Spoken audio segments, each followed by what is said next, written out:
So starting with our today's webinar, Teaching Autistic Kids to Vocalize on Command. And I'm Dr. Neha Gupta from Giggles Clinics and my own space. So first and foremost, what is vocalization on command? So vocalization, by vocalization on demand, we mean any sound evoked by the child when requested. So we see a lot of times that when kids are playing, they will be vocalizing. When they are doing something on their own, they will be vocal. But when we ask them to say something, they are not saying. They'll be completely mum, or they will just not be ready to say anything. So that skill to say when we want them to say is vocalization on command. And this is very important to teach and get things done, because if they are not vocalizing on the command, we cannot proceed from anywhere. We cannot teach them words, we cannot teach them sentences, we cannot teach them how to communicate. So this very first small step of vocalization on command holds a big meaning. This is to teach them that their vocalizations are very important and get them things so they will want to vocalize. So usually when we start about how when the kids vocalize, this is usually demand based, or we directly jump onto something called manding. But manding is requesting. That is a later stage, and vocalizing is the very first level. When we ask them to produce a sound and they are able to produce a sound. And this sound in the initial stages might not be correct. So if I'm saying ba, the child might be saying e or or anything, and that is okay. It is okay in the initial stages, and then later as the child is up the grade ladder and they start to give us that vocalization on command, then we can go on to shape and correct it. But in the initial stages, when we start working with the child, it is okay even if they are not saying the right sound. So the question arises, why my child is not vocalizing on the command? So there can be several reasons for it. The first and the foremost being there can be an articulation issue, there can be a motor planning issue, there can be apraxia of speech. So when we talk of the motor planning issues, they might go unnoticed by in their speech therapy sessions. So you will feel that no, he is saying few words when he's playing or when he's doing something. So there is no motor planning issue. However, we often miss those subtle things, and we think that everything is okay, but it is not. So articulation, motor planning, apraxia, dyspraxia, everything has to be considered. Dysarthria. So all the things related to your oral articulators and your oral structures that cannot be in the right place. So such kids especially will be producing words even when they are playing on their own or when they are in a no demand zone. So they will say words, and you will often hear few words from them, but when we ask them to say even a single sound, they are not able to. So very often they will have these things, and for these we go for the oral placement therapy. So the next thing that can be lack of imitation skills. Now, as in my previous webinar, I mentioned that traditional speech therapy, it relies on the imitational skill. Say what I say, do what I do. This is imitation. You do what I'm asking you to do. So if the child does not have that imitation skill, so we will have that thing and the problem that the child is not able to produce the sound that we want him to. He can see that I'm saying ba, I'm giving him the cue ba, but he is not able to produce that sound because those imitational skills are missing. And we do miss imitation as a goal. We will be talking about imitation in detail, but imitational skills forms one of the foundational skills of the early development of the, not only for the speech, but the overall skill development, be it physical, be it cognitive, be it speech area, language area, everything. So imitation skills are very good, very important. If you see a neurotypical, how do they learn? They learn by imitating. They learn by copying. And very often we say that it is not what you say is important, what you do is important. Because children are observing what you do. They're not hearing what you say. So what you do plays a major role and a more important role than what you say. So imitation skills are very evident there, and we will often see kids who are imitating their parents, the way they behave at home, the way they are saying things, and not bothered about what the parent has told them to say. So this is how important the imitation skill is, and they learn a big deal, a very big deal, by just imitating what they see in the environment. Another factor that can be is the lack of motivation. In our kids especially, we see that there is an absolute lack or a major lack of internal motivation, first of all, to speak. And if I talk of external motivation or the reinforcers, they also sometimes do not work. Again, we'll be talking about reinforcers a little in detail, but touching it here, why should I talk? What is the reason I should be talking? Do I have any motivation to talk? Or maybe I have been presented with a reinforcer, but the demand has been too high for that reinforcer that I lose the interest, and that motivation to talk is absolutely gone and I don't want to say anything. Then there can be behavioral issues. Behavioral issues when the child is very defiant. He was maybe earlier cooperative, but he became defiant over the period of time. Or the child can be defiant right from the beginning.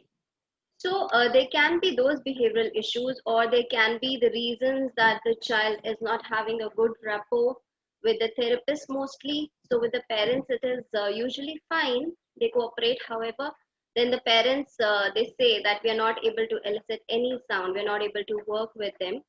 So we have to see that the rapport and the connection is built between the child and the parent, or the child and the therapist, so that these behavioral issues can be brought down.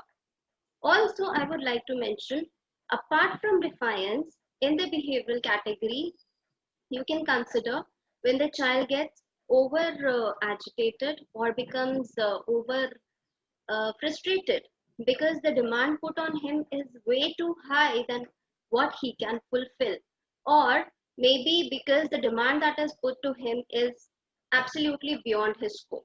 So that time he will start showing behaviors instead of cooperation.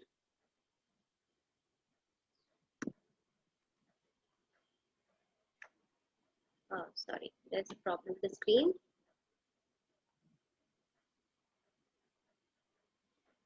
Okay, so now that we know what is vocalization and what might be one of the reasons why my child is not vocalizing, it can be any one that we discuss, or it can be a combination of all the things, two things, three things, many things. So it can be a combination why the child is not vocalizing. So now that I know the reasons, where should I start from?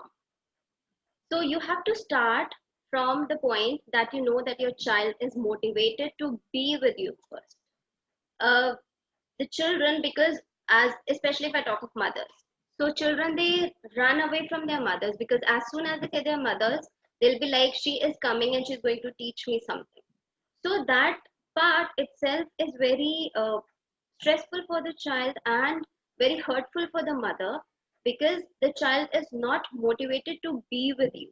The child doesn't want to spend the time with you, and he doesn't want to learn from you. Even though you are teaching in a very fun way, as you think, it might not be fun for the child. Kindly mute yourself, please, whoever has joined right now. So you have to ensure that the child is motivated to be with you. He should have a reason to be with you, because you are so much fun, because with you he is enjoying, because with you he's not feeling any pressure. So he should have some very good reason to be with you. Just because you are the parent, no, it is not sufficient enough for the child to spend that time with you to start learning or connecting. You have to build that bond, and not just us. Every parent has to build that bond with the child, be it neurotypical, be it neurodiverse. So once the child is with you, then you have to start with no demands and following the child's lead. Now, this one is easier said than done, because we're humans and we try to put in the demands. And following the child's lead is okay to some extent, but if the child is absolutely not vocalizing, then that child's lead has to be followed in a controlled environment. We cannot let the child roam about and do anything following his lead. He's here running right now, he's there running right now, he goes to the other room. This is not following child's. You have to have a controlled environment, maybe a place in the room. You can empty out a corner of the room, or if a small room if you have, and then you create a place to play where you have a lot of toys or the activities that is liked by the child, and there we will follow the child's lead. That if he or she is picking up a soft toy, then we go about starting with that. If he or she picks up Lego blocks, then we start from there. So building it, following the child's lead, but in a controlled environment. For the kids who are not at all vocalizing, for the kids who are somewhat vocalizing, and they are the kids who they cooperate better and they can maintain that interaction while on the go, you can be with them on the go. Like if they interact well on the swings or on the slides or while running around the house, then that's a good idea, provided the child can maintain that interaction. So we have to see if your child can maintain that interaction if he's on the go or not. So the first thing to consider is that if I need to bring the child to the controlled environment, if I have to bring the child to the unstructured or uncontrolled environment. So you have to judge that thing first. Second comes is reinforcement. So reinforcement, like I said, we will be talking in detail, but to mention here, he should have some external motivation to start with, since the internal maybe has not developed yet. So we start from there. We pick up the child's favorite things which are reinforcing or motivating him enough to at least start that connection with you. Just playing or social praise. Say if he has joined stacked some blocks, 10 or 12 blocks, and you're like, wow, this is so good. And the child is like, all bright eyes and he's smiling. So you know that social praise acts as a reinforcer for him. Or if you have a toy or an activity that he really likes, and if he finishes one thing you've asked for, so you can offer that activity or toy next as soon as he finishes something that you have given or you have been doing. So these are different points that we are discussing, and for the different age groups, as per the child, they have to be applied in a customized manner. Third thing we have to do is play and have fun. This part I really believe is the major missing part in our kids' life. We are so occupied with the goals to be achieved, with the things to be done, with the therapies, with the classes, with developing the skills, that it is very taxing for us, for the kids. And we forget to play. We forget that he's a child at the end of the day and he needs to play. If a child will play, that connection, that bonding, that vocalization, language, everything you will start following. But you have to start with a point where it is controlled and you are interacting. You cannot leave the child in a free play zone if you expect him or her to vocalize. And by vocalize, as we will be discussing in the course of time, I'm not talking that you sit with a child 1 hour on a table and you have to tell him that, come on, speak, speak, speak. No. The trials that we're going to discuss, they're going to be very, very short, 3 to 5 minutes.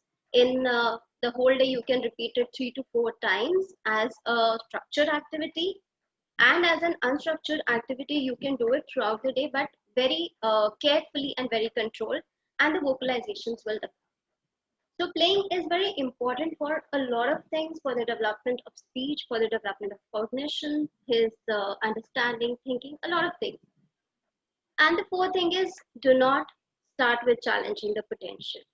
So if I know my child has a problem with the tongue movement, so I'll not start by asking him to say t or d, or if he cannot produce a velar sound, I'll not ask him to say k, g.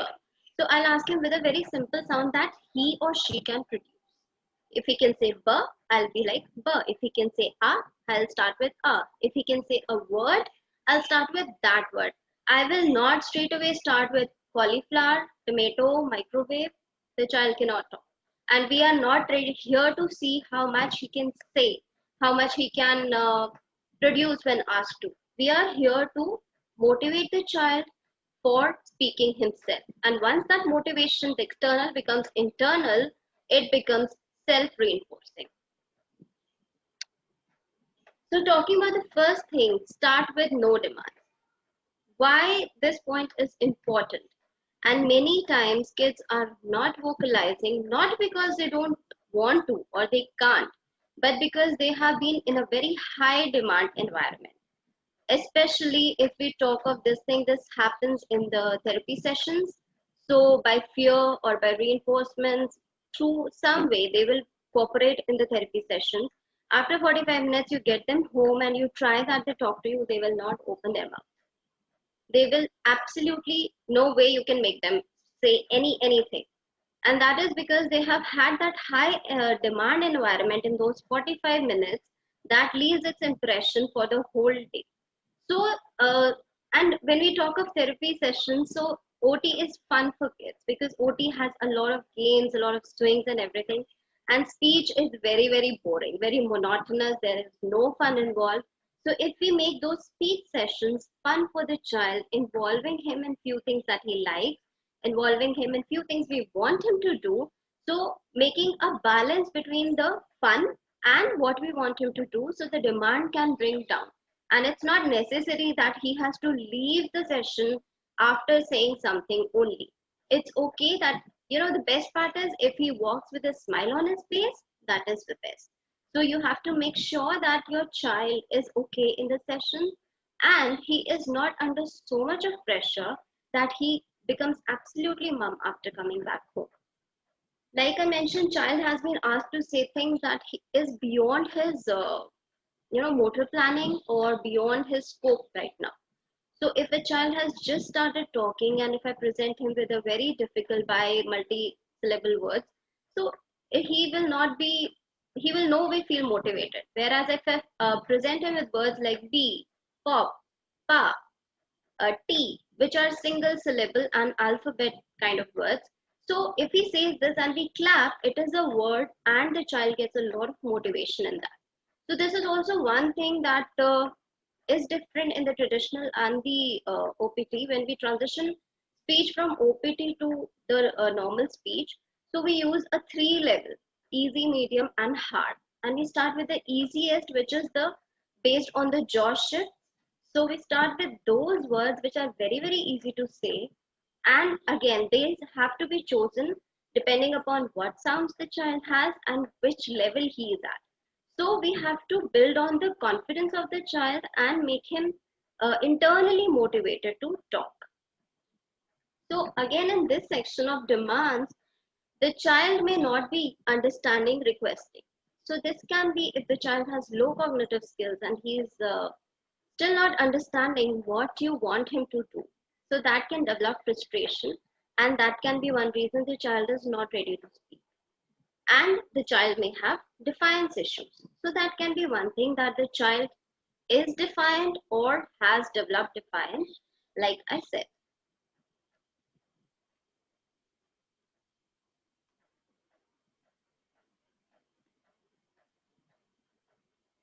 Okay, it's getting stuck. So I think I'll share from here only so that we don't get disturbed. So talking of reinforcements, reinforcements have to be customized for each child. Every child has different set of things that make him go. Every child has different things that they respond to. And most often we find that things we find interesting are not interesting to the child. So it might not be a toy, it might not be food, it can be anything. It can be an alarm clock, it can be a utensil, it can be anything. So you have to see what the child is seeking, and that particular thing has to be noted down as a reinforcer. You have to watch for the signs of interest in the activity, and like I said, it is not you who is going to decide the reinforcer, it is the child who is going to decide what reinforces him. So you have to be very very vigilant, and you have to be very careful to find out what my child really likes. It can be food, it can be, but again, food dependency has to be very balanced. It's not that if we give food as a reinforcer, the child gets full and you're done. You cannot do anything beyond that. So it should be a mix of things, a mix of verbal praise, social praise, your sensory things can be there. Then your consumables like food and water can be there, food, water, juice, or you can even have things like uh, activities. Some kids like activities, some like kids like to put the beads or the peg puzzles, anything. So we have to see what the child is liking. And for reinforcement, choose the activities that end very quickly. We don't want a pegboard which has some 8 to 10 pegs to be kept as reinforcement, because the child would want to put it all. So I'd rather go for an activity where if I press the toy and the ball pops, it's done, good. Or if I prefer a car, so I'll roll the car, it goes down the table, we're done. So something very quick. Or food. So the child eats and it is over and we're done. Not an activity which is so much time consuming that our, the proceedings of the sessions or the proceedings of work get affected. So coming on to the play. Play, like I mentioned, for the kids who are not vocalizing as yet at all, the play has to be in a controlled environment where we can give them many options, and we will follow their lead. So from wherever they start, we're going to follow them and try to do things, get the imitation gun, get the reciprocal imitations going, and the vocalizations. This all we're going to talk in detail. So in play, again, the child, as parents, we are all pampering and everything, so we get a lot of things for the kids, and they're all in their access. So if everything is their access, they don't need to ask. So the need to talk has to be created. If you know this one particular toy is of high interest to my child, I would like to keep it somewhere or beyond the reach where he can see but not reach it, so that he has to ask me that toy, or maybe produce some sound. If not sound, at least some gesture, some pointing, something to get that communication going. And that non-verbal communication is also very important to develop the verbal communication. And whenever we play and the child starts vocalizing, please don't start with the drilling straight away. That ba, ba, ma, ma. And that can reach the frustration level very soon, and the child will even stop playing with you. So play has to be play, and within, like we have to control the play, we also have to control ourselves and limit ourselves to how much we want to get vocalization out of the child and to maintain the fun in the game, so that it is both uh, balanced. It is not that something is making the child frustrated, that this person is asking me again and again to produce a sound and I'm not able to play. So try to keep both the things in a balanced state. Now talking of process of speech production. So speech production is a sensory motor approach. It is not just a cognitive skill. If I have oral sensory issues, if I do not like my lips touching each other, I do not like my tongue touching my palate or my teeth coming together, I would probably resist saying those sounds. So if you ask me to produce that sound, I will resist it. I will not do it because my sensory system does not like it. So when we settle down those sensory things, then also we see some kids vocalizing, and also uh, they have no sensory issues at times, but they have the motor issue. So to get that motor plan, we will give them a higher sensory input to get that motor movement out of them. So we have to see that speech is produced after checking the sensory part and the motor part as well, and not completely rely on the cognitive part. Okay, so now talking about imitations. What are imitations? Why are they important? And how do we develop them? Talking about the definition, imitation refers to the emission of a behavior that is topographically similar and temporally proximal to the behavior of a model. So in simple words, imitation is to mimic another person's behavior. So if I tell the child do this, he does this, and this is imitation. And why are imitations so important? So if we go back to early infancy, the typically developing children, they learn to develop in early infancy itself. If we talk of a mother-child interaction or a child-parent interaction, their earliest conversations are without words. We look at the child looks, we smile, he smiles back. This is reciprocal imitation. So this imitation is not just to get the demand. It is also to get the other things like attention of the caregiver, or to get the social connection from the caregiver, or to get something other than the basic needs, maybe a toy, or maybe he wants to go to some other room, or he wants to go outside. So all those skills also help to develop the attention thing and the social skills. So imitation that is happening in the early infancy, it is not just a milestone, it is a huge milestone. And with this imitation, when we do the to and fro imitations with the child, they are also developing attention, they're also developing joint attention. So when we ask the child to look at us and do something, this is non-social joint attention. But when the child starts asking us to do something and we do it in imitation, this becomes a social joint attention. So this imitation also helps us in developing eye contact, social skills, joint attention, attention in general, and to communicate the needs without words. And it also helps in the emotional connect with the parent.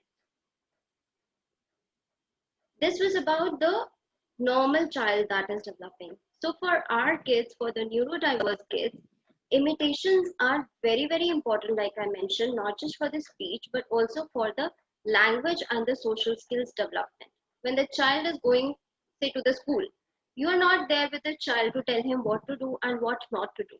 So the child has to observe, has to see what others are seeing. I don't know what am I supposed to do with this page. Some worksheet has been presented to me. I don't know what to do with it. So what I'll do is I'll see the child next to me and I'll start doing what he is doing. So this is copying. This is imitation. So this imitation helps me in my social environment. Please mute yourself. And imitations are important because modeling perhaps is the easiest and the clear way of teaching the kids what we want to teach them. They can be very helpful in eliciting the correct responses that we want. And not only for the speech, if the imitation goals are not met and if the imitation of the child is not strong, he might start vocalizing, he might be verbal, but we often see their coordinations are not proper, they are not able to copy when you do an exercise, they're not able to copy a movement because during the course of therapy or the development, we somewhere left those imitation goals in between. So imitation is just as important as the other receptive and expressive language skills. And it is not that once the child starts imitating this action and we are done. Imitation also has a full hierarchy and it should be done. It helps a great deal in the cognitive development of the child. It helps in memory building of the child, sequencing of the child. A lot of skills can be achieved through it. So other techniques that require more social cognitive skills may be difficult, especially when beginning a program. So imitation is also important for the early stages of the program because this is one of the skills that develop very early in the infancy and we can utilize it to teach the skills to the child. So I can teach talking, I can teach playing, I can teach academics to start with, anything if the child has good imitational skills. So how imitations develop? Imitations, they begin with the child's ability to copy others. And if we see the hierarchy of imitation development, then it starts with the object or the gross motor imitation, then moves on to the gestures and the body movements, the fine motor movements, and finally to the sounds or the words. So for developing the imitations, you can start by modeling. However, we'll be discussing a little in detail. So this is the broad ideas that you start with the broad body movements like waving. And waving, I think, is one of the common things that the parents notice that my child is not saying bye when I say bye. He might just lift hand, he might do this, he might do something else, but he's not waving. And at times the kids do not wave at all. And this is one very noticeable thing that parents do. They notice this, that the child is not waving, and that is because probably the child has very low or absolutely no imitation skills to do that. So this is one thing which was also not told to me when I started with my journey, that this was a part of imitation. However, this was always my concern, why my child is not imitating, because normal kids, they learn by imitation and my child is not learning. And the moment he started imitating, we could teach a lot of things to him. So imitation should not take a back seat. In fact, till the age of 4 to 5, uh, even if the kids are 5 years, imitation goals should not be left.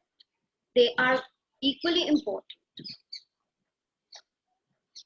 So like I mentioned, we start from the object and the gross, and this can interchange. So some kids, they respond to object. So if I give them a toothbrush, they'll start like this. And some kids, they respect to gross movement. So touch your, do this, do this, do this. So we have to see where the child is responding. So the first level of object or the gross, they can be interchanged according to the child. Then we move on to the fine motor imitation or the finger plays, the finger movements like intertwining or joining the fingers, one, two, copying those things. So with the finger, we will do these things to develop the fine motor imitation. Then comes your head and oral next. So head movements, doing this, puckering, open your mouth, close your mouth, the imitation part I'm talking about. So do this, do this. These are head and oral motor imitations. So these develop third or fourth in the hierarchy of imitation. And finally, it comes the verbal imitation. So if the child has a good base of imitation, the verbal imitations, they develop very quickly, and children respond very well to the traditional speech therapy if they do not have any articulation or motor planning issues. If that is there, even traditional therapy sometimes cannot give you good results. So sharing some ideas for the imitation. So if we talk of motor imitations with objects, it can be tapping the drumstick, it can be shaking some toy, it can be stacking the blocks, stirring the spoon in the cup, playing with anything, throw the block in the bucket. Gross motor, it can be clap hands, stamp feet, pat head. Now here, one more thing that we have to take care of is the sensory issues of the child. So if I ask the child to shake a toy which makes a very loud noise, the child may immediately becomes aversive and immediately withdraw himself from whatever interaction he was making, because that input of sound is very overwhelming for the child.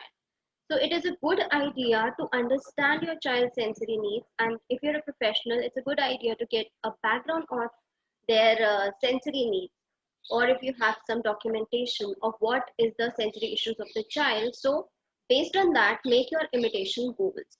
And these are just few ideas you can look up on the net, or you can start from where your child is doing it. So if he can clap, so do this. If he can, if he shows more interest in the object, so start with the object. We have to see where the child is doing it. Okay, imitation versus instruction following. So this is what I was talking about, that we move on to the receptive language skills very quickly. During the assessments, I often ask the parents, how are the imitational skills of the child? And they're like, very good.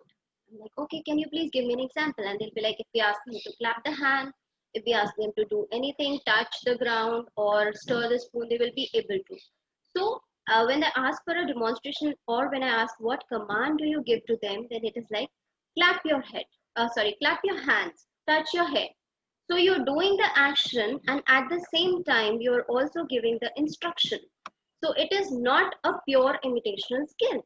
In fact, it is not an imitational skill. If I judge only on that basis, if you're saying clap your hands and the child does it, was it imitation or was it instruction following? So we consider it as instruction following. So you have to tell the child only do this, do this. This is imitation. And very often, because we are in a hurry to develop the receptive language skills of the child, As soon as he starts following the 1-step or 2-step instructions, we quickly jump onto those instruction following, leaving behind the imitational goals. And sometimes what we see is, not always, sometimes what we see is the child has very good instruction following. He will do whatever you ask him to, but he will not open his mouth to talk. And that is because the imitation skills that we develop to a certain level at a point of time, we stopped working on that and they have come down. Nothing stays permanent at a level. If you do not practice those skills, they will eventually fade off. So during building the receptive language skills, we have somewhere left the imitational goals very much behind. And the child has a good response to the receptive language commands, but not good response to the imitational commands. So it is important that both the things should be taken care of, and you should have goals on both the things in your IEP or any target goals wherever you're working or at home.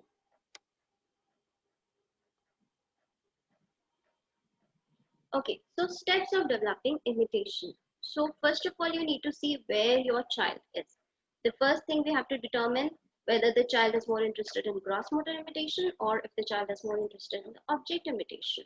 So we start from there, and then we make a list of 3 to 4 actions. So suppose I have chosen touch the head, clap your hands, and drink with a cup and stir the spoon.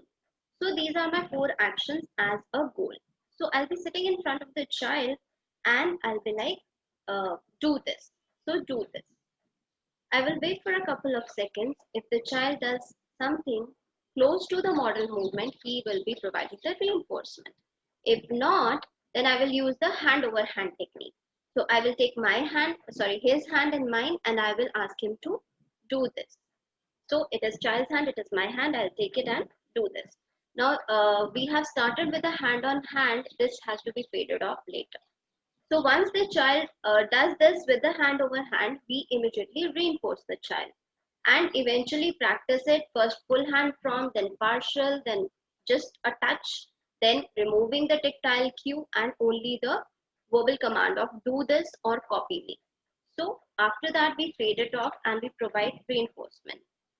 If the child does the action when you're teaching him or when you're doing it without any prompt from you, immediately give it a differential reinforcement. Differential reinforcement is something that is different from the normal reinforcement you're giving. So if you're giving maybe one car roll for the action he was doing, for differential reinforcement, you can maybe give him an eatable, which is a higher motivator for him, or you can maybe give him 3 to 4 cars in a row to tell him that this action that you did on your own is preferred than if you take the help. So this is differential reinforcement, the difference between the two reinforcements to tell the child which action is preferred. So once the child can do the targeted motor imitations, again we proceed on to the further goals. So please do not miss out on the imitational goals in your child's plan. Oral motor imitations, they are difficult to achieve if the child has motor planning issues, if the child has imitational skills issues. So we can use certain tools or the tactile cues apart from the hand, or there's some equipments to facilitate that. So for lip closure, I can probably take stick, give it here, the child closes the lips, and gradually I fade off my tool. So initially I can start with that, and gradual fading can be done to develop the oral imitational skills. Now talking about phonation. So phonation is the production of sound when the air flows through lungs to the vocal cords. The kids who are not vocalizing generally do not have phonation also on command. So speech, if we see, speech is shaped air. So in one of my videos, I've already explained, just very quickly, in short, I'll tell you. So when we talk, the air is exhaled from our lungs and it passes through the vocal cords where the phonation process occurs. When the vocal cords vibrate, it voices. So this is phonation, and then it goes to the mouth or the nose to produce the specific sounds. So this phonation is not developed in many kids. And to develop this, the easiest way is to teach them blowing. However, Some kids can talk, but they cannot blow. So they might be talking, but if you ask them again to produce a particular word on command, they are not able to, because they are not able to control the air, what is coming out volitionally to make a proper sound or a word. So this has to be taught phonation on command, and generally we start with teaching a child how to blow. Blowing again can be used, you can use various techniques for blowing. The easiest being your horns or whistles you can use, or the bubbles. These are usually very attractive for the kids. However, there are many other things you can try. You can one of the things that really works with kids is I take a cotton ball and put some perfume or essential oil over it. Then you give the child, smell it, and put a piece of tissue paper, close the nose, and as soon as a slight amount of air comes out from the mouth and the tissue paper moves, we reinforce the child. So we build the connection that if the air is coming out from the mouth, it is reinforced. And we need that air coming out from the mouth to develop phonation on command. Okay, reinforcement. So reinforcement, what is reinforcement? Reinforcement is a consequence that will strengthen an individual's future behavior whenever that behavior is preceded by a specific event. So if I want the child to say ah, and he says ah, immediately I give him one of his maybe favorite cookie piece, or maybe a car or bubble, something that he likes, and that builds the connection that if I say this uh, sound once she says it, so I get this reinforcement. And reinforcement can be adding on something or removal of something to increase the desired behavior. So if we are adding on something, this is positive reinforcement to get the desired behavior. If we are removing something to get the desired behavior, it is negative reinforcement. For example, positive reinforcement, in fact, we are doing both in our daily routine all the day long, but just for the clarifications, positive reinforcement, like I said, the child did something, I gave him one reward, and this is positive reinforcement. Negative reinforcement can be, suppose I gave the child that you have to put 10 beads in a stick or something. And after fourth bead, I remove one bead to tell him that you have done a good job with four, so I'm removing this one bead and you can proceed. So after every fourth bead of your placement of in the straw, I will be removing that one bead. So I'm taking away something and reinforcing the behavior of good work in the child. This is negative reinforcement. So talking of the types of reinforcers, they can be primary reinforcers and secondary reinforcers. Primary reinforcers are usually our consumables like food, drinks, water, sleep, our basic needs.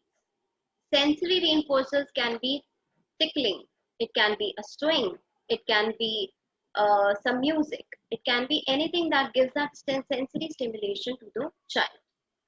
Secondary reinforcers are the tangible ones like some toy. It can be social praise, high five, wow, very good, and activity. Some activity that the child really enjoys, like maybe he likes puzzles or he likes play or anything. So what to do for the reinforcement to be effective? First thing we need to take care of is that reinforcement has to be immediate. I said ah, child said ah, and you waited for some time and then you searched for a thing and you gave it to him, it's not going to work. Your reinforcement has to be ready, and as soon as the child says ah, and you hand it over to him. So this immediately builds that connection. Then contingent. So contingency has to be maintained that the reinforcer will only be given if the skill is seen. So if I'm saying ah and child says ah, I reinforce. But if the child is not saying ah and still I reinforce, then my reinforcer has absolutely no value. In fact, I am reinforcing his or her silence. So that we have to take care of, that the contingency of the reinforcers are maintained. Then you should be enthusiastic. Speed sessions are as it is drilling and as it is boring, so you have to be very enthusiastic. so that you become one of the reinforcers that the child loves to be with. Pairing. So even if you're giving the child a toy or a biscuit, always pair it up with a verbal praise or good words, descriptive words. Very good job, very good writing, very good looking, whatever the child has done. Then the frequency. Frequency depends. We are not going in the detail of reinforcement. There are reinforcer schedules also. There is reinforcer feeding also. But if we talk of the frequency when we are teaching a new skill, the frequency of the reinforcer has to be high. So as soon as the child says, ah, I give the reinforcer. Ah, I give the reinforcer. So that that contingency is maintained and my child becomes mastered in the new skill. And then we start off the reinforcer feeding. Very often the problem here comes is that parents put the child on reinforcer and he starts saying something, but then he reaches a level of satiation. So he doesn't need that reinforcer anymore and he doesn't respond to that particular reinforcer. So it's equally important to know how and when to withdraw that reinforcer and when to bring that schedule in process to get the reinforcer feeding, as it is important to know how to reinforce the child. Again, the for the effectiveness of the reinforcement for the reinforcer, it should be very highly motivating for the child. So it should be something that he really desires to be effective, and it should be presented only at the time of those trials. So if I have one of the cookies that is fixed for my speech trials, I will only give that cookie during those trials and not at any other given point of the day, so that the child has that thing very clear. The contingency is maintained. You say the sound, I give you this thing. If it is available to him throughout the day, it will have no value. And reinforcer should be brief. We should not be spending too much time on only reinforcing the kid. Okay. So this was in brief about imitations, reinforcements, and phonation. Now we will be discussing about specific strategies to develop vocalization on command. And these strategies vary according to the child, and you can be applying one, you can be applying a combination, and you have to try different ways with the child, and you never know which one is going to click with the child. So I'm sharing few strategies that I hope will come handy for all the parents as well as the professionals. So before discussing the strategies, one thing is that we have to verbally praise the child as soon as he produces any sound or the word that we want on command. And secondly, our practice has to be limited. So if we are starting with a child who's very young, say 3.5, as it is, he doesn't have a sitting tolerance. Their maximum sitting tolerance might be somewhere around 10 minutes maybe. So I will give them a practice of only 3 to 5 minutes. On even the older kids who cannot bear the speech drills. So we will start with very, very short durations of 3 to 5 minutes, particularly for the speech drills. And I'm not talking about the language here, only the vocalization part or the speech part. So we will only start with very small fractions. So I can practice this 3 minutes to 5 minutes, 2 to 3 times in the day, however, but one duration should be only limited. And this limiting the duration helps the child as well as the parents, because the frustration level on both the sides, they come down. And one more thing that happens is that if we are practicing for too long, say if we are making the child sit on a chair or anywhere for 40 minutes, 50 minutes, and in those times he is not saying anything, but we are still reinforcing him just to keep him on that chair, is actually reinforcing either the silence or a wrong behavior. That as soon as I start crying or as soon as I start running away, I get my reinforcer. So I'm getting my reinforcer actually just to cry or to run away, and not for producing the sound. That is why the time limit has to be very short. The frequency can be increased, as I said, but the duration has to be short so that we do not reinforce any wrong practice. So coming on to the first thing that we can try is to start by initiating their vocalizations if the child is vocal in play. And this is for a child who is already vocal in a play. So if the child is playing and he's producing some sounds or words, so it is a good idea to join in their play and then start working on the vocalizations. So playing happens best on the floor, like we have the floor time models. So floor time models are really good to start with for the kids who love to play and they are vocal in the play. And when you're playing with the child, like we discussed, follow the child's lead. In the floor time, your environment is already controlled. So you have few things around yourself and the child and you are playing, and whatever he is doing, start with that. See the interest of the child, proceed from there. So if my child is liking blocks and if he is not yet willing, so I'll also start with the blocks. If he's putting one, I'll put one. If he's ready to take turns, he puts one, I put one. So we have to see where the level of the child is currently. But if you can get him vocalizing in play, very good. And things to be taken care of is that you do not have to comment or you do not have to rectify the way they are playing, because play is play. There is no right or wrong way of playing. It's just that we have to mold and shape it gradually to bring into the social rules. But as such, play has no rules. And the child is playing for certain reasons in a particular way because he maybe wants sensory gratification. He doesn't know what else to do. It just gives him pleasure. So when we are starting it out, we will follow the child's lead and gradually then the paradigm shifts. The second way is to separate the speech practice from the language practice. So like I said, so if you're talking about bubbles, so if you produce bubbles, I will just say bubbles, bubbles, and not, oh, see, this is bubble, it has a wand and you can pop the bubble. This is all language. So we can separate out the speech and the language part and keep the speech only for 3 to 5 minutes, practice that, and then move on to the other skills. So many children on spectrum, they have both speech and language deficits. So we have to separate them out to get the successful vocalization. Uh, Sometimes because we give them language, and it is not wrong. We should give them language as much as possible because the receptor we have to keep building upon. But at the same time, we have to simplify the speech practice. So language, we are giving a whole lot of things. We are telling them a lot of things. But when we expect them to say something, that has to be kept very simple, sweet and simple, I'll say. So that has to be very simple for them to start with. And very consistently, we have to follow it. So we do not expect them to say bubbles, pop, it is nice, everything together. We will only target on one simple word, maybe bubble, if the child can say bubble, or the sound, if the child cannot say the word. So like I mentioned, keep it simple. So keeping it simple can be the sounds.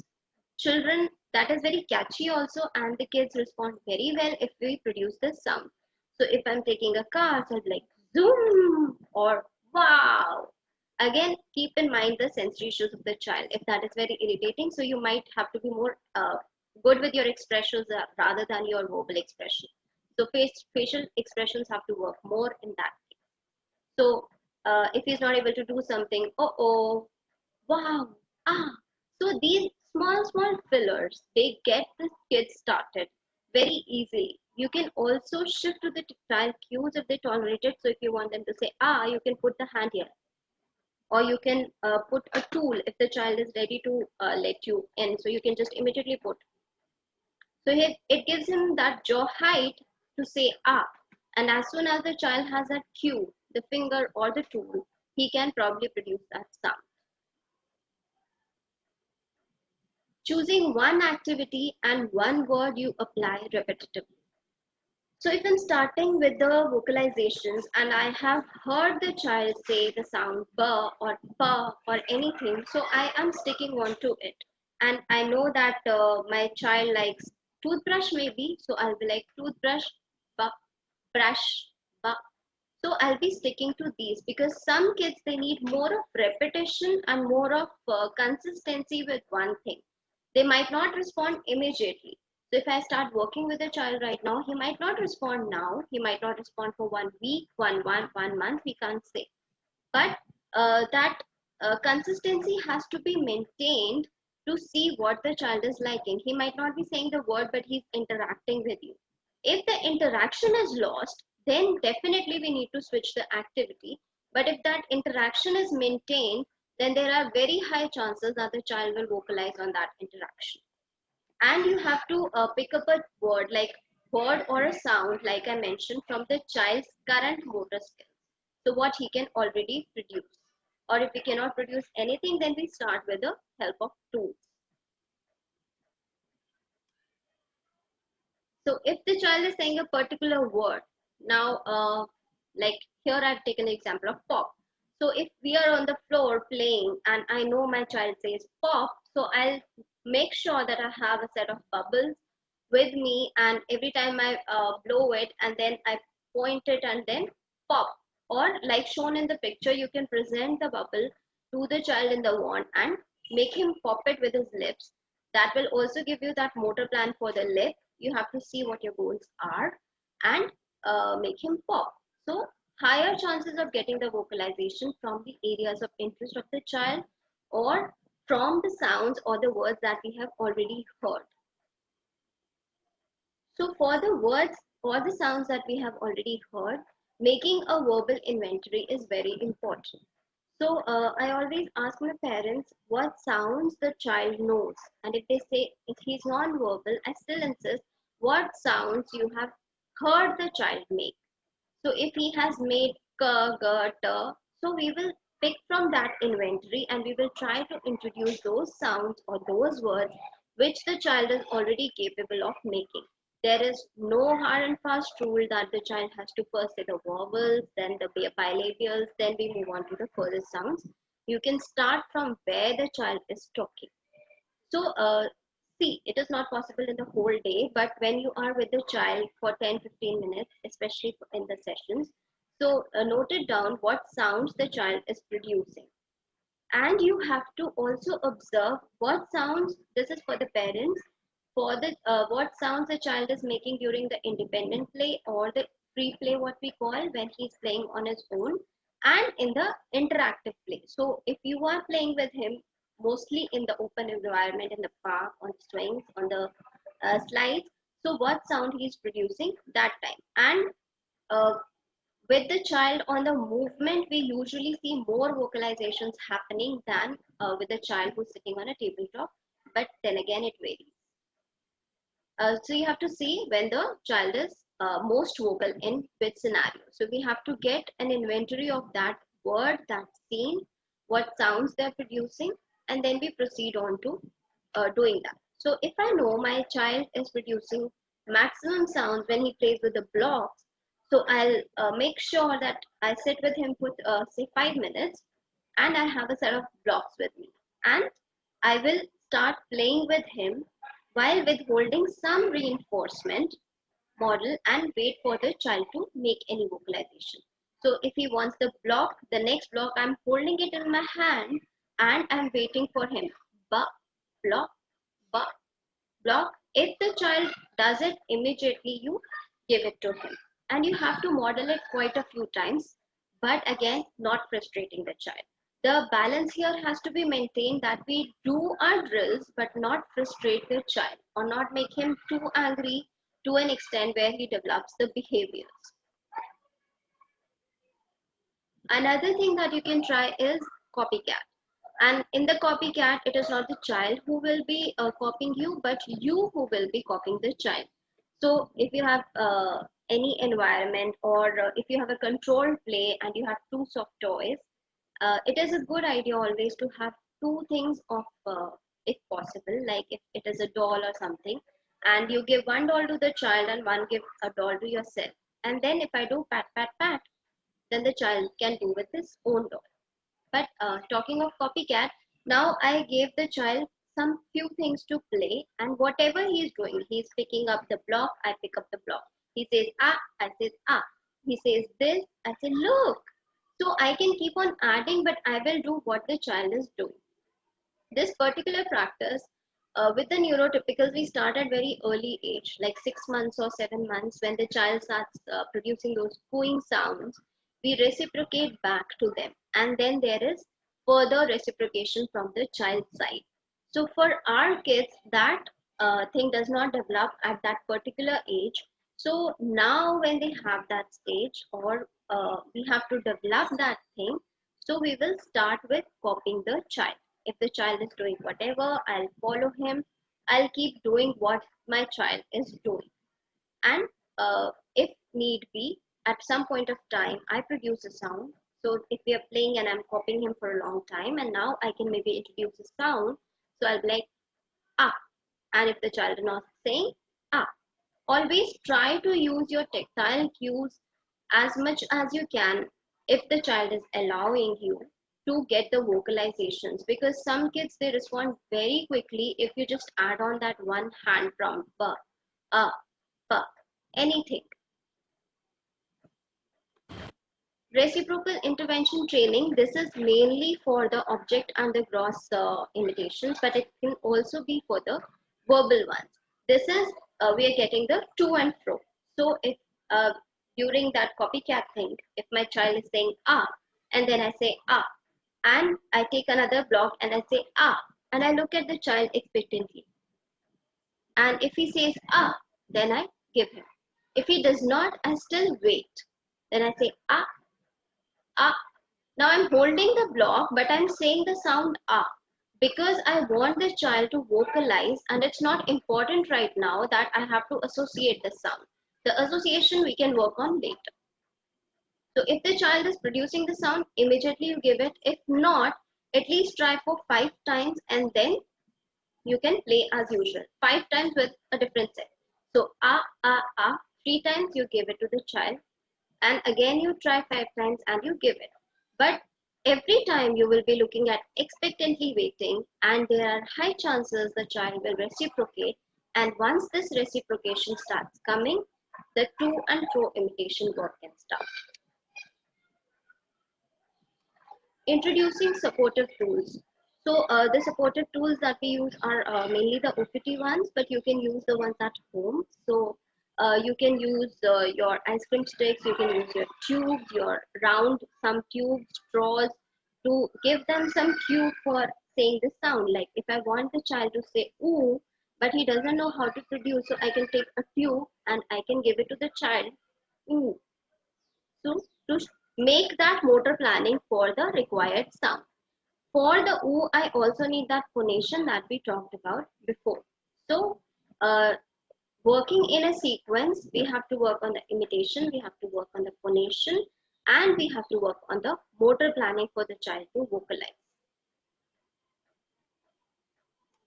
Gentle sabotage.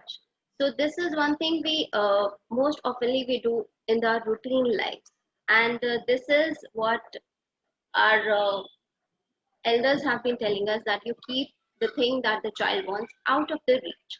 So if you do that, and even if it is in front of the child cannot open it. So he has to ask what for the thing from you. So if you place a highly preferred toy or anything, a cookie, maybe a biscuit or anything, in front of the child in a box which cannot be opened, or at a place where he cannot reach it, and you have to, the child has to come to you to get it. So when the child comes, you have to model a word. So if he wants biscuits, you have to say biscuit, biscuit. So immediately the child might not respond. So to give that biscuit to the child, you will just lower down the level after 3 trials and tell him point to biscuit. The moment he points to the biscuit, you give the child the biscuit. But here we have to make sure that after 3 trials, if the child is not yet vocalizing or not producing the sound on demand, we do not give the biscuit without bringing down the level lower and making him do something, then give the reinforcer. Otherwise, we will again be doing the same thing, that is reinforcing his silence, because after 3 times or 4 times, the child becomes frustrated and is not ready to cooperate with us. So once this thing starts happening, at least he's pointing every time, then you start holding and you add on the time delay. So if the child comes and points immediately, biscuits, then you add. ba, biscuits, ba, biscuits, still the child is not saying it, then you will be like, you will get the box and open the lid. Make him do something and then give. But after repeated trials, the children usually start producing that sound. Here, now again for the motor planning thing, you might have to give the tactile cue. If the child is not able to understand how to produce the sound, so you will have to maybe say ba, ba, ba, ba. So give him that hand prompt. Another thing that you can do is stimulus-stimulus pairing. In stimulus-stimulus pairing, what happens is you have one item and you know one sound the child is repetitively producing. So if the child is saying the sound ba, ba, ba and likes bubbles, so I will associate those two things together, and as soon as the child says bubble, ba, I present my reinforcer to him. If the child is now you have to first associate this thing, so you are first presenting the bubbles ba, ba, ba, and the child says ba and you immediately give it to him or you blow the bubbles. And if at any given point of time the child is producing the sound bubble, then you reinforce the child immediately without having any trial. This is direct reinforcement or the differential reinforcement that we're using. So the child knows this sound is associated with ba. Then we have to do the repeated trials. We can move on to the other things or the other bottle, bag with bursa. This stimulus-stimulus pairing trials, they can be again run from 10 to 20 minutes, usually depending upon the child's capacity. And we have to ensure that you are presenting it every few times. So if you're playing with the child every time, ba, bubbles, ba, bubbles, ba, bubbles, and you have to be available with it. When you're teaching something based on the stimulus-stimulus pairing, you have to make sure that this reinforcer is available with you. So maybe you can keep it on the pocket because often what we see when we are repeating so many times that particular sound, the child will not say at that point of time, but after an hour or so, or maybe after some time, he is then saying that sound, ba. And as soon as he says it and you reinforce with it, that association develops. This is pairing. So we have to be available with the reinforcer. Once this pairing develops, then we add on a time delay following the sound and then wanting them to vocalize on the command. So once this pairing is developed and the child says ba, now I say ba and he repeats back ba and he gets the reinforcer. Direct reinforcement. Direct reinforcement is also a behavioral technique, and in this technique, when the child is saying a particular sound, say here we have taken an example of sound E. So E, I'm associating with cookie. So once he says E and I give him a small piece of cookie, he knows once he says E, he gets that without any demand from us to say a particular sound. This is one sound that he is saying on his own and we are not presenting any demand. So once he gets the reinforcement and this vocalization increases, E, E, E, E, you get to hear a lot of times because the child wants that thing. Again, we are going to add a time delay here once we are sure the child is asking for the cookie by saying E. So when he says E, again I say E and wait for him to say back. And then I present him with the reinforcer or the cookie. This is at a stage where the child has started manding usually. And like we have associated cookie with E, and then we can add on the different objects with the different sounds. So if the child starts saying a, apple, ba, bubbles, or ball, or anything. So we will start giving him his preferred object with the sound that he's producing. So E, cookie, A, apple, B, ball, or bubble, the duck, anything. Extinction to occasion a sound. So this is for a child who can vocalize when he is slightly frustrated But again, we have to take care that the child is not very frustrated so as to develop behaviors. So it happens in two stages. First, we have trial one, in where we ask the child to do a particular action. Suppose we have told the child to say, open the mouth, and he does it, he gets reinforced. This has already been established. So when he does this action or does this imitation, he gets the reinforcer. Now I will add a sound to it. So when I say and say ah, and the child says ah, then he gets the reinforcer. But adding the sound sometimes can get very frustrating for the children, and it works very good for the kids who get frustrated and then they vocalize on it. So in that frustration to get that thing, the child like ah, and you immediately reinforce it. It is not a proper ah, but it's okay. You have to reinforce that thing to establish that contingency that if you produce the sound ah, and you get the reinforced. So if we, in this particular technique, we move from one already established technique for reinforcer to get the vocalization or the words out of the child's mouth. Then comes your rapid motor imitation. Rapid motor imitation is for the kids who already know how to imitate well. Their gross motor imitations are good, their object imitations are good, their fine motors are also good. So this is like building on a momentum. So if I ask them to do ah, so in this momentum, they will not realize, and most of the times they vocalize. So, but for this, the child has to know very well how to imitate. So we get them in the momentum, usually two gross, two fine, and then a vocal or a verbal imitation.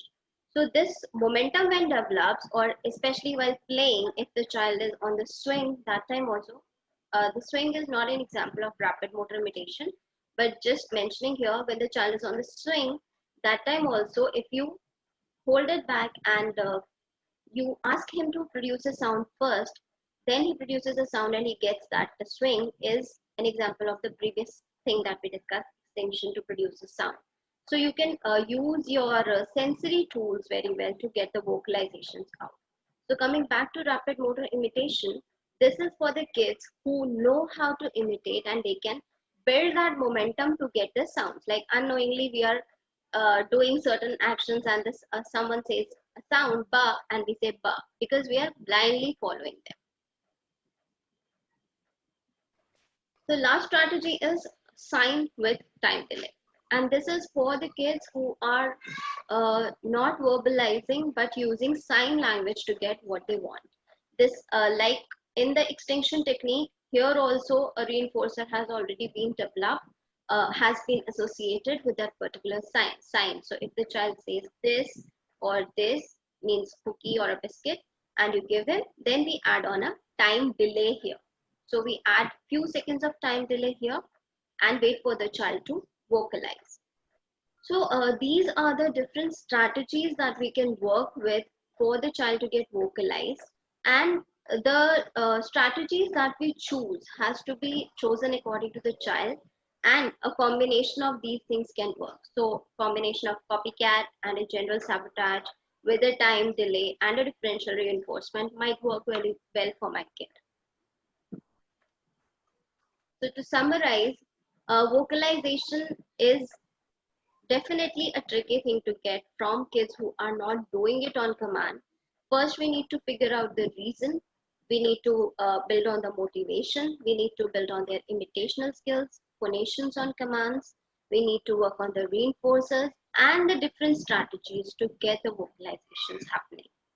So I hope this was a useful information for all the parents, and we can now proceed to the queries. Hello, ma'am.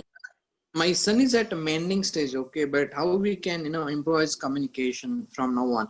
And because of lockdown, right, I see he is lagging motivation because he used to play early very nicely with parents, with us, basically with friends, but he is, missing that motivation. But yeah, his mending is good, but it's all nude-based communication, and looks like he's lost all his motivation. He doesn't want to participate in any play. He doesn't want to do anything, that kind of stage we are in. So So if he has lost motivation, have you tried sensory activities to develop that? Because sometimes if the child is on the low arousal zone, so he will not want to participate in anything mainly. So we have to get that child to the optimal arousal zone to get the vocalizations or proceed to the next level for him. uh, Again, we have to find what are the motivations for him. Every child has certain things that keep him going. It can be, like I mentioned, a sensory thing usually, or it can be some food, or it can be something, or there can be a very high demand pressure, high demand environment that has been put on the child that say this. And in developing the communication, most of the times we rely on the questioning part. So what is this? Where is this? What is happening here? Tell me, say. And if you have, like you've seen in the presentation, the speech drills particularly, they do not go for very long. They're very short, so that not too much pressure is built on the child. So you have to see how much pressure is there on the child to speak, in what form is it.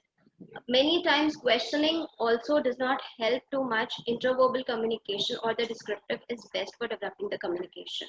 So it might take a little longer than the question format, but yes, it is definitely better. So I don't know exactly your child's thing where the communication level is, but look for the amount of pressure, look for the way you are using for developing the communication, and look for the things that get him going. Okay, thank you. That will help. Good evening, ma'am. Yes, ma'am. Hello. Good Hello, evening. yes, Yeah, ma'am. yeah. My son is 15 years old with mild autism, ma'am, and he has a repeated speech. Like he repeats the sentence, but is not able to answer much. So, what about the language processing? Like, what should I try for that? Repetiting, like I said, now your son is 15 years. So when we started with the language journey, again, if you have only put him on the question format, so probably that spontaneous conversation and description has not started. I don't, Yes, yes. yes, So yes. so it will be good if you start with the descriptive part. There can be things that you can do like describing the scene, show and tell, then playing together, word games, sentence games, guess who. So things that build on the spontaneous interactions, those should be started with your son. And more of the intraverbal thing. Even if I want to ask what is happening in the scene, so see, your son is already 15, no doubts, but if I go back to the communication level and bringing on to the first level of description, so if I want to ask what is happening in the scene, the girl is running. So I give the chance to the child to complete running, and I'm not asking what is the girl doing, what is the boy doing. So it is filling the blanks right now at this stage, and then we can use some objects for show and tell. So if you have few people with yourself, it will be good because it doesn't become a task for the child then. And Yes. you can sit together and you can keep a basket and one has to pick up one object and tell 2 or 3 lines about the object. It can be very simple, starting from fruits or anything. An apple maybe. This is an apple, it is red in color. And if your child has enough cognitive skills, then you can go to the higher level. If you're putting some vehicles, then this is aeroplane, it carries passengers, it goes from different countries. So whatever level the child is at, we have to start from there, but work on more on the descriptive part rather than the interrogative Yeah. So, word games. You said show and tell. What else, ma'am? part. Uh, Show and tell, you can do descriptions, you can do turn takings in the show and tell also, that if there is one object, I say one sentence, then you say one sentence, then I say one sentence. And you can also play adding on the sentences. So if I'm starting here and I'm whispering to the other person, then the child has to keep on adding and the length of the sentences will keep on increasing. Thank you so much, ma'am. Thank you. Very informative session. Very nice to meet you, ma'am. Thank you so much, ma'am. Ma'am, Hello. ma'am, imitation and instruction following can be developed at the same time. Yes, definitely they can be developed at the same time. And what you have to take care of is in the receptive language instruction following, we're giving the full command. Like I mentioned, clap the hands, touch your head. This is instruction following. Imitation, you use only very specific commands. Do this, copy me, do what I'm doing. So do this, this is imitation. Touch the head, this is instruction. Okay, ma'am. Thank you so much. Very informative session. Thank you. Thank you so much. Hello, ma'am. Yes, ma'am. Yeah, my son, whenever asked for like simple things, he's non-verbal. Simple things like water, or if I give any food, he only tells pa. Other than that, he gesturally he does actions like give me means I'll show him one action. He will do that. For water also, he'll put the thumb onto the mouth, but he never tries to say at least a la. For water, I'm trying to make him to say la, or for food I'm asking him to say like food in we are Telugu, so Okay. I'm trying to ask him to say also he's not repeating, but when he is in normal mood he say also, he says la also, but at when the situation like when he needs that, he's not repeating that, ma'am. Okay. How old is your son? 5.6 years. 5.6 years. So, see, sometimes what happens is that they have too much access to everything that they need. And maybe there is no need for him to also ask because he knows eventually he's going to get it. So, the last technique that we talked about, adding time delay, you start trying with that. Okay, if you want him to say water and he's signing for the water, just hold on the water for a few seconds, say 5 to 10 seconds, and then try to give the sound water, wa, or whatever word you're trying. Say I'm using wa, so wa, water, wa, water. So you have tried 3 times, and I'm saying it fast. You have to do it slow. Wa, water, wa, water. If he's not saying it, ask him to point to it. Like I said, do not give it without getting something done. Okay. So you ask him to point to the water and then you give it to him. Here again, I cannot comment just based on one information why he's not saying. We also have to look for the other factors that we have talked about before. If there is a lack of motivation, if the sound L is beyond his motor skills, so we have to change the sound maybe. So we have to see all the factors and then give him that particular sound to produce for water, maybe T, if he can say T. But the thing is, he's ready to point, he's pointing. After 3 to 4 times, if I'm asking, after delay also, he starts shouting. What is happening is whenever I try first, he shouts. So that what he thinks is if I shout, I'll get water. Yes. In that way, it is going in that way. Yes, like we talked before that you have basically reinforced his shouting rather than his sign to get the water. So initially what I suggested that leave away water, start with something else because he has already associated that thing with crime.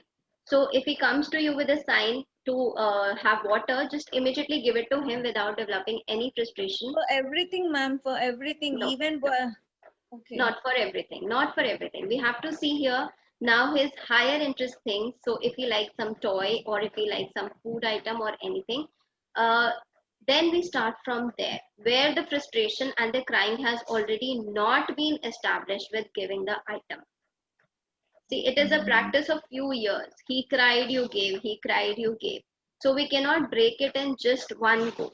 So we will start finding a new object where we can start working on it and simultaneously add time delay. And when he's crying, at least do this thing that you do not give the water immediately after he's crying. You at least tell him, stop crying, point to the bottle, and I give you the bottle. If he's not ready to vocalize. When he comes to this behavior, then we start adding on the sounds. And maybe we have to decrease the trials because the child is getting frustrated. So when you get him to point to the water bottle, after that stage, you just add the sound wa and you give it to him. Okay, only one trial. And when he can tolerate that one, you go to 2, then you go to 3. But first you need to break down this behavior that if I cry, then you get it. He has actually been reinforced for that. So we have to break that first. Yeah. And one more thing, ma'am, he's having some oral issues also, and if some like wet things or anything applied to his mouth, he immediately wipes off. Can you please give me any tips to reduce that one? Uh, Talking of your oral sensitivity, does he prefer soft foods or crunchy foods? Uh, More crunchy foods, but eats everything. Likes more crunchy foods. Okay. And does he swallow directly or chews? If it is crunchy, he chews a lot, no, normally. But if it is rice, he bites only once or twice and then swallows it off. Okay. And does he overstuff his mouth or take small bites? Only fruits he takes. He overstuffs, ma'am. Other things he will not overstuff. Okay. Like Goa, pomegranate, those he will overstuff. Okay. See, from this information, I cannot comment which type of sensitivities he's having, but for your outer part, for the outer one, you can start with the massages with your fingers here, a little tapping over here. You can take textured clothes, two types of textures you can take. You can take one soft one and a little towel hanky type and wipe his face alternatively during the meal times. Those things will bring down the sensitivities, at least the outer ones, gradually. Okay. Okay. Inner ones, I cannot comment yet. Okay, ma'am. Thank you.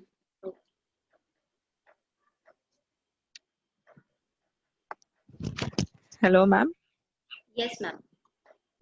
Ma'am, I'm a mother of 8-year-old kid, and my child has a problem of saying a word with a split or a pause. Like when he says water, he says wa.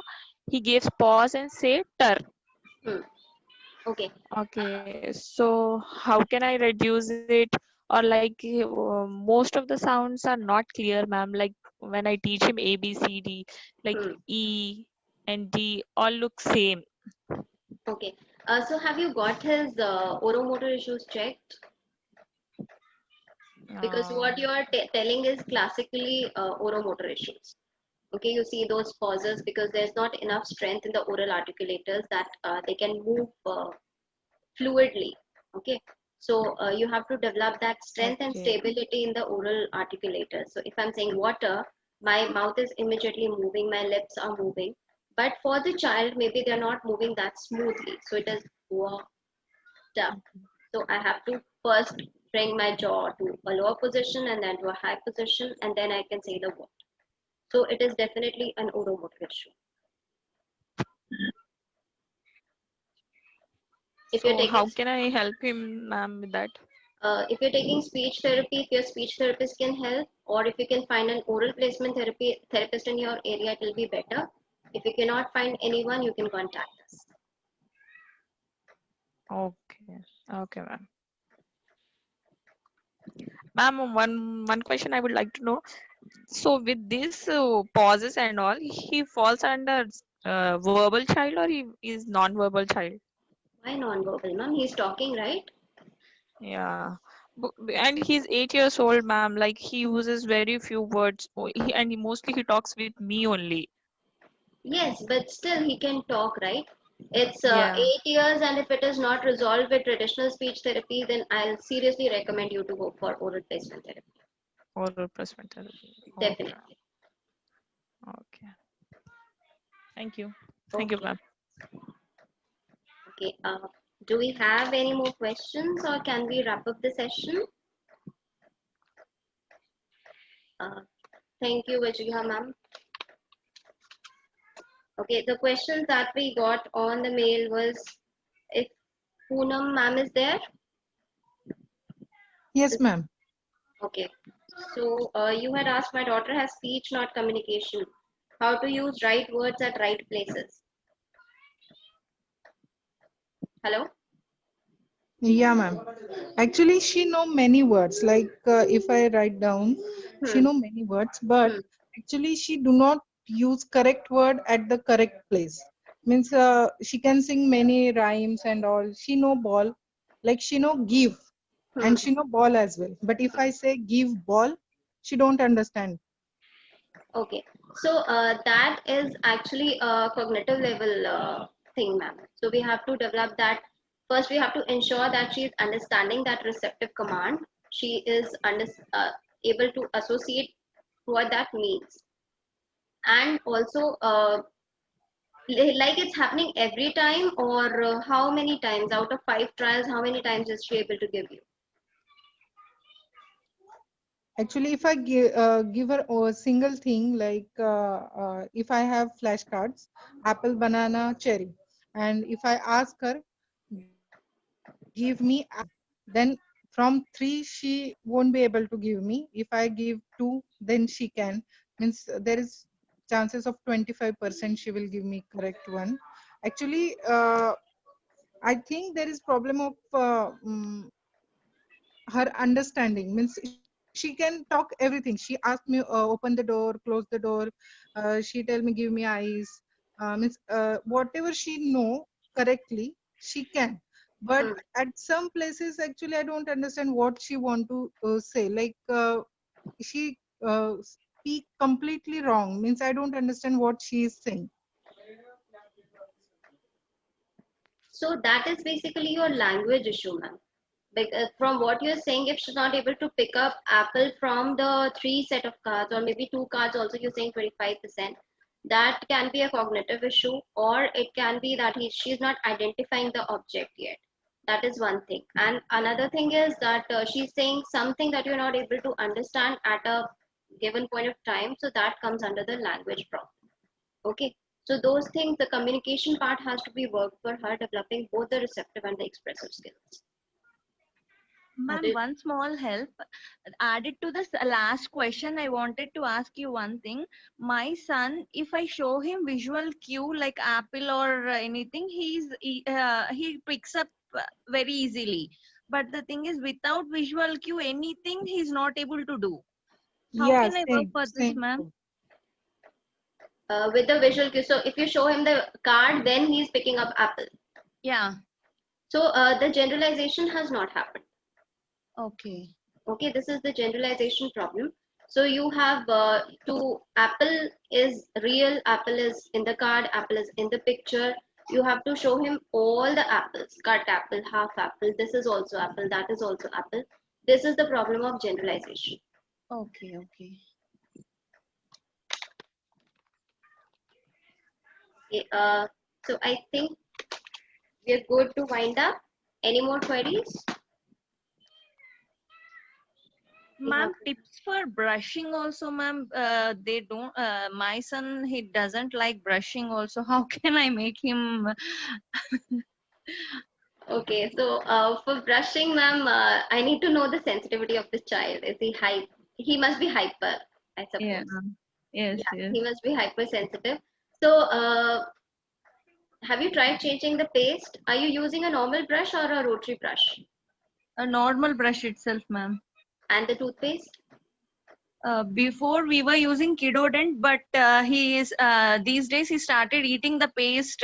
Going to bathroom, wantedly opens the paste and he puts his mouth and taking all the paste and eating. So recently started Dabur red paste, which is